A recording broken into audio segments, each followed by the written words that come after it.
Riverside became home. Riverside has been home. Riverside is home. And it all started at UCR. I knew Jose Medina from the time he was a student here. It's been my delight and my honor to have crossed paths with a student like Jose Medina, who turned out to be a force in higher education. And my own experience in going to schools here in California, being a child of immigrants, where my first language was not English, I experienced myself a detachment from the educational system where you don't see yourself reflected in the books, in the curriculums, sometimes in the teachers. And so when I went to Poly High School many years ago and started teaching, I brought with me, what I had learned at UCR. And I really saw how students lit up when they saw themselves, sometimes for the first time. And there were teachers at UCR, like Carlos Cortez, who I felt that connection with. His main concern is students. And he's always in there pushing for the welfare of the students. They come up to me and say, "Thank you, Mr. Medina, for being our teacher, for giving us that knowledge, and now for having passed ethnic studies as a high school graduation requirement, AB 101. I was in the classroom for 34 years. I saw firsthand how this curriculum changes the lives of students.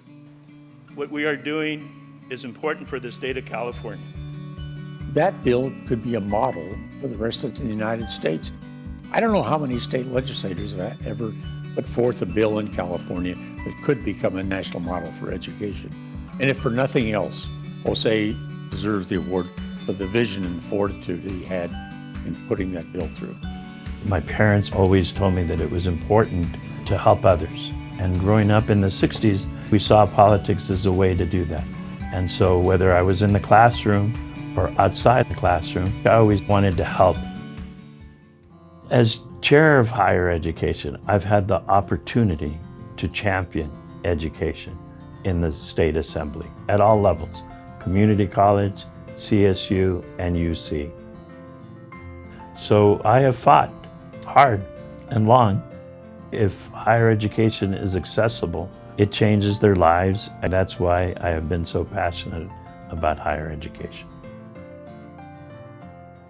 When you look at what he has done for young people, this city, UCR, Fair Housing Council, all nonprofit organizations, when you see what he continued to do, he's very much deserving of such a wonderful thing that he continues to do in this community.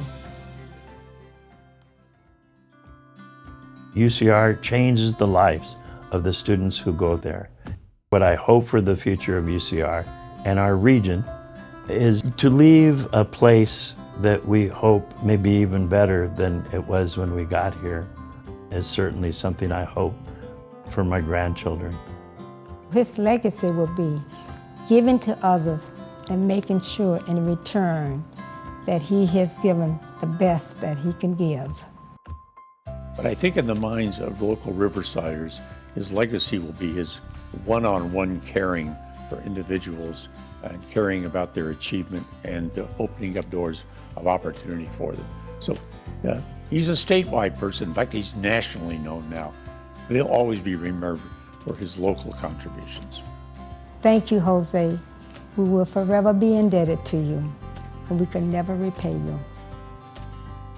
It's been a journey. It was a journey that I started some 50 years ago when I drove up to the UCR campus, and it has been quite a journey.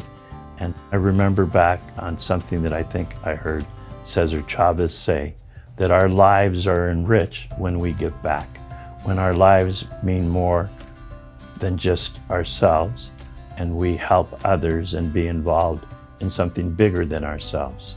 And so I feel that my own life has been enriched by being able to give back to the community of Riverside and to give back to UCR. And I feel my life better for that.